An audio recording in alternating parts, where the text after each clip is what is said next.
Good morning on Mother's Day in the UK 2023. I think we're the 19th of March. And I'm going to share a couple of my poems with you for mothers,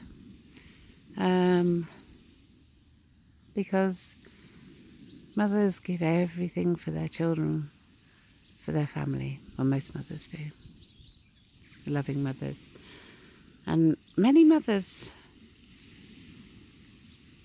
don't want to have to go back to work and put their young baby child into childcare.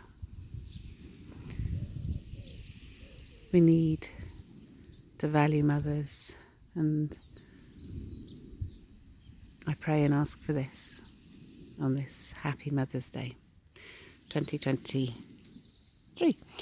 I learnt my love and mental stability from my mother's kindness and from my faith in God and Jesus Christ, and knowing that healing is coming. It has to. We can't carry on in the world as it is at the moment. There's so much. It's ruled by fear and anxiety and hardship and poverty. Look at the babies starving across the world.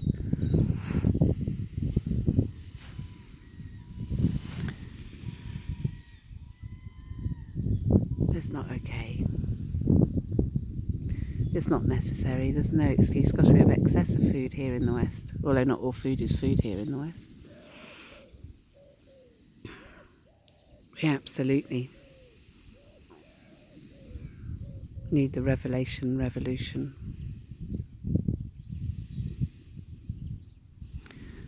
For God's moral and righteous laws for love that come through Jesus Christ. Or go back to the 10 Commandments. It's the basis of law.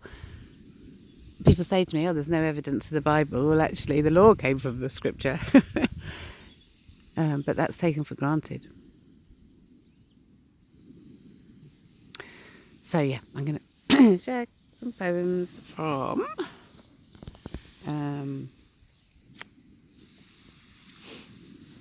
Perusia, Love's Light, which is a book of poetry.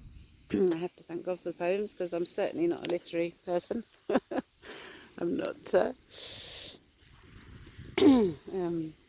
yeah, and I'm dyslexic. Oh, I need to put something up for neurodivergent week, is it? Oh yeah.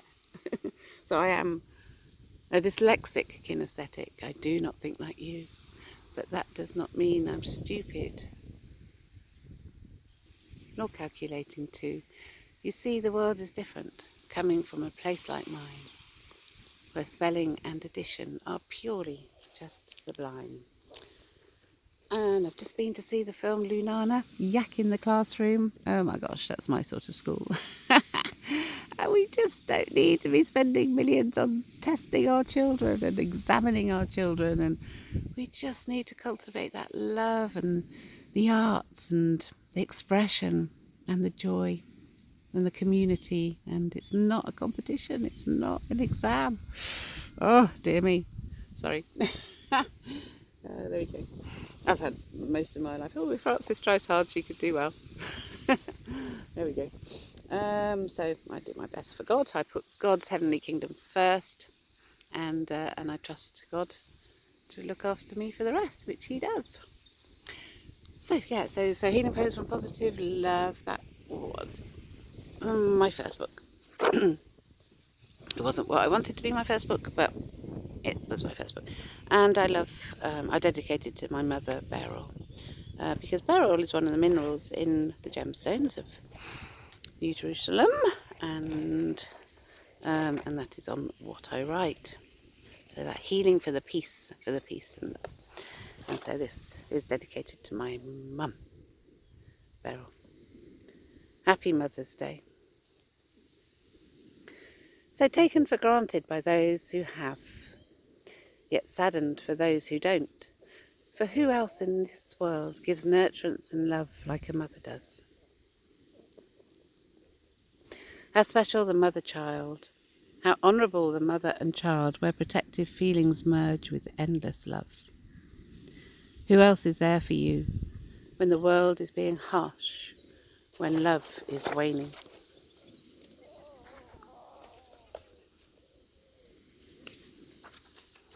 Actually, that's enough. That's a poem in itself. But I do carry on and say, and yet those without have no one to turn to in times of need, times of hurt, times of loneliness and despair, which only those without a mum would know.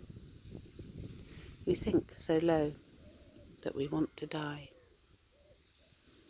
Perhaps even the mirror of God's love. A mother's love unites, a husband's love protects, God's love makes perfect.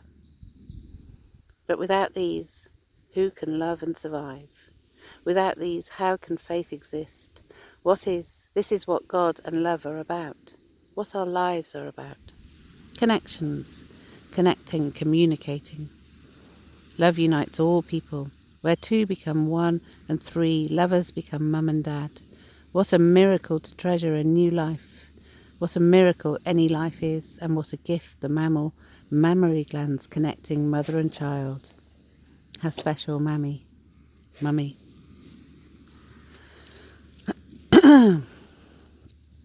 Yeah, and when I was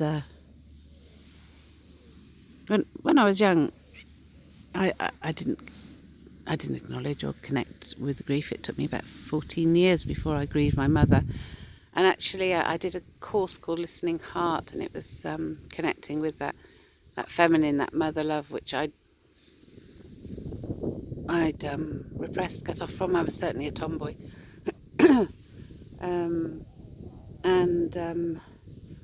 Yeah, it wasn't until I grieved my mother that I could connect with the feminine side in me again. So I'm wondering now if, that loss of mother is part of what we're seeing with children confused in their sexuality, in their bodies. And also just the chemical pollutants, the phthalates, hormone interferers in the massive amount of chemicals in our food industry and world. And yeah, Jesus Christ was born in a stable, so we celebrate at Christmas, but actually he's born too stable to stabilize our hormones to the endorphin, the natural endorphins of love, the neurotransmitters of connection, of attachments, of relaxed, of peace, of happiness, of joy, the anandamide, the bliss molecule, which can only come without the stress hormones. That's why I say love is not a cortisol, health is not a cortisol, peace is not, none of the cortisol. The cortisol's responses to stress. They come from the adrenaline, but we can have adrenaline that doesn't run out via the endorphin love. So time to relax and chill and enjoy and see the beauty for heaven on earth. And yeah, I reached a point where I had nowhere to go. I would never leave my children. And I came from the doctors and cried my heart and eyes out here. And that vision of light saved my life, changed my life. And here I am today. And here we are today. And you need to know it's time to end all abuse. It's time for heaven on earth. We need to be... I've done many courses with Women's Aid. Domestic abuse needs to be criminalised. And the teachings of healthy relationships needs to be in school. So no RSE, sexual education from the paedophiles. But we need to protect the innocence of children, and we need to become like children and be able to play and enjoy life and take all of that pressure that we're enslaved by this corrupt system.